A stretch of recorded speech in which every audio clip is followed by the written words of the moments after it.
ऐसे इंतज़ाम किए गए थे कि ये वोट डालने के लिए वोट बूथ तक न पहुंच पाए। वो तस्वीरें अध्यक्ष महोदय न केवल हम लोगों ने देखी बल्कि पूरे देश और दुनिया ने देखी होंगी।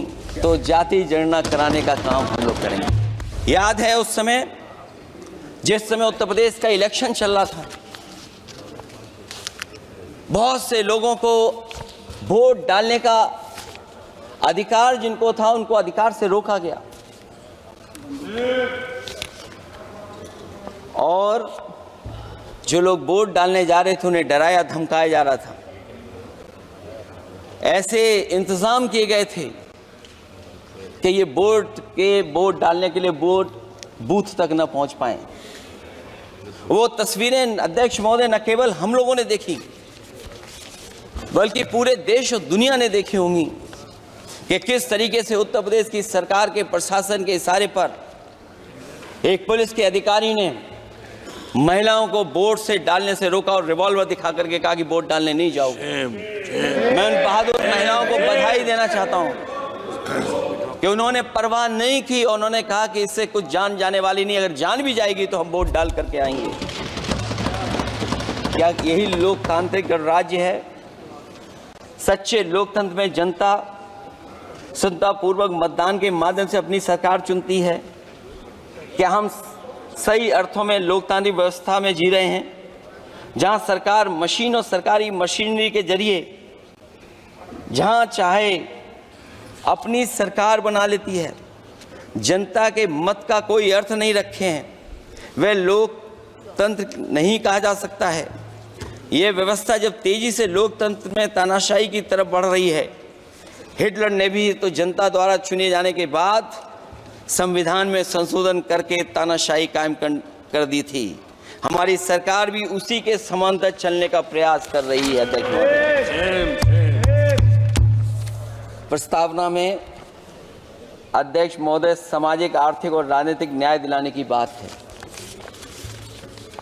अध्यक्ष महोदय, मैं जब सरकार की तरफ से माननीय मंत्री जी को सुन रहा था,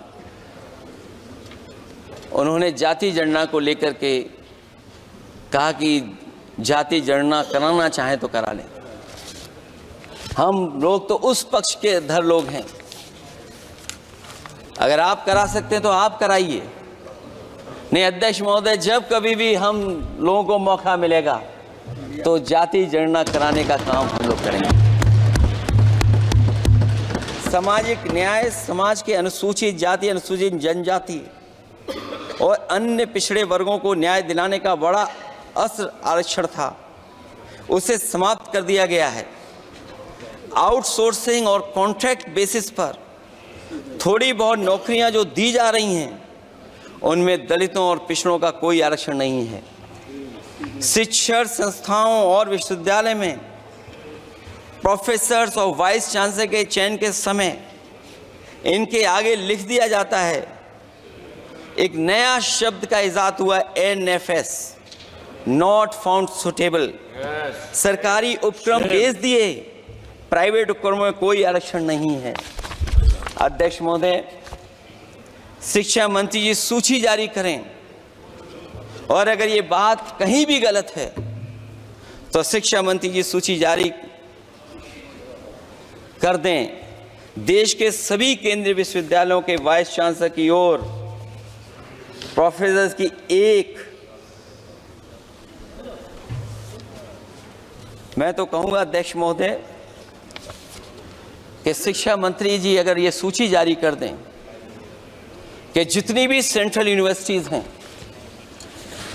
और उनके माध्यम से जितने भी प्रोफेसर्स का अपॉइंटमेंट हुआ है, सब बात साफ हो जाएगी